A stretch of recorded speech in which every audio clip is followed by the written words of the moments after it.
Bonjour à tous et à toutes, j'ai le plaisir de te retrouver pour ce nouveau podcast où je vais te parler aujourd'hui du gardon. Alors le gardon, nous le connaissons tous, c'est le petit poisson blanc que l'on pêche dans nos rivières ainsi que dans nos lacs. Mais le connais-tu vraiment? Est-ce que tu connais toutes ces caractéristiques? Je vais t'expliquer tout ça dans ce podcast. Alors le gardon porte le nom de Rutilus, c'est son nom de famille. Il a les écailles le long de la ligne latérale de 41 à 45. Il a la nageoire dorsale qui est assez colorée si tu veux.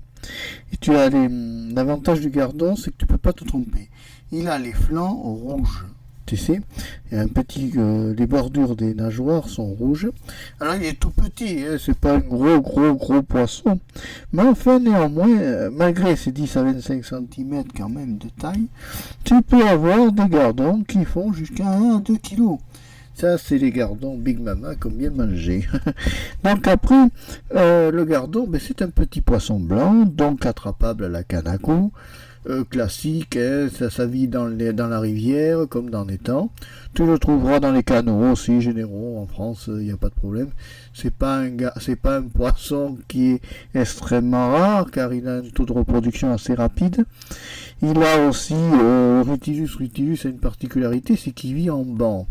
Alors attends, je vais baisser le micro peut-être un peu parce que là c'est trop haut. On va baisser un peu. Donc, il est un fait, c'est qu'il vit en banc. Et le fait qu'il se déplace en banc, il devient automatiquement une proie pour notre ami le brochet. J'en parlerai plus tard du brochet, dans un autre podcast. Donc, le gardon est une espèce attrapable avec des asticots. Tu peux mettre soit des asticots en appât, soit tu peux mettre aussi du ver de vase, qui est un ver rouge, qui est très prisé du gardon. Il y en a qui l'attrapent avec des teignes, mais c'est plus rare. L'été, il est pas rare de pêcher le gardon au blé, aux graines de blé, tu vois. Il y a le grain de blé, il y avait aussi l'autre, dont le nom m'échappe, il y avait un autre grain aussi qu'on mettait à l'époque. Il y en a qui le pêchent au maïs aussi. Dans certains cas, les carpistes, des fois, sortent des gros gardons. Le gardon est un poisson extrêmement prolifère, donc il se reproduit très très bien. T'as pas à t'inquiéter, t'en trouveras partout. Et alors, tu reconnais sa présence par les éclats. Si tu croises, par exemple, quand tu regardes de l'eau, ou de l'eau d'un lac, d'une rivière ou autre, tu vas voir à un moment donné, il va y avoir des éclats argentés. C'est comme des petits éclairs dans l'eau. Et bien, des fois, ça peut être un gardon ou une ablette qui est planquée là.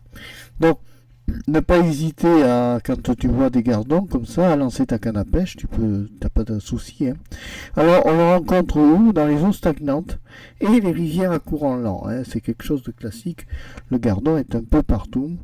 Alors, sa répartition, c'est plutôt en Espagne. Enfin, il évite l'Espagne, mais il a surtout la Norvège et parfois dans les eaux saumâtres. C'est vrai que des fois, on le pêche dans des eaux très sombres et il trouve de la nourriture. Il se nourrit de quoi, le Rutilus? Le gardon, il se nourrit d'insectes, il se nourrit de graines, il se nourrit un peu de vers de vase. Alors, c'est une espèce très amusante à pêcher, même sans la pêcher, c'est quelque chose de très agréable à observer même. Si tu en pêches un, tu peux le garder. Et puis en plus, des fois, dans certains cas, certains s'en servent en vif, comme appât, et ils font des brochets avec de taille remarquable. Voilà, alors désolé si j'ai eu des différences de son. Alors c'est la difficulté du micro Blue Yeti, c'est qu'il a tendance à des fois prendre plus ou moins le son fort. Moi j'utilise une voix plutôt basse et des fois, selon l'emplacement, je sais pas comment il gère ça fait du fort et du faible. Enfin c'est pas grave. On va faire avec, Voilà. Alors tu vois, tout d'un coup, je dis on va faire avec, pouf, ça monte. Bon, faut pas trop s'en préoccuper. J'espère que toi, tes oreilles survivent. Voilà, donc ce que je peux dire sur le gardon, qui est un adorable petit poisson, Vraiment très agréable à attraper. Bon, ça bagarre un peu, c'est petit, donc c'est vif. Maintenant, bon, c'est pas un poisson qui va te casser le bras quand tu vas l'attraper. Alors il faut une carte de pêche pour l'attraper. C'est pas un poisson. Il n'y a aucune pêche où il faut pas de carte de pêche. On y reviendra dans un autre podcast. Si tu as aimé ce podcast, tu n'hésites pas à mettre le petit pouce levé, n'hésite pas à t'abonner à Marpêcheur 3 ou un petit cœur sur ce que tu as comme icône. N'hésite pas à t'abonner à Marpêcheur 3, la chaîne de la diversité. Au revoir, à bientôt et merci.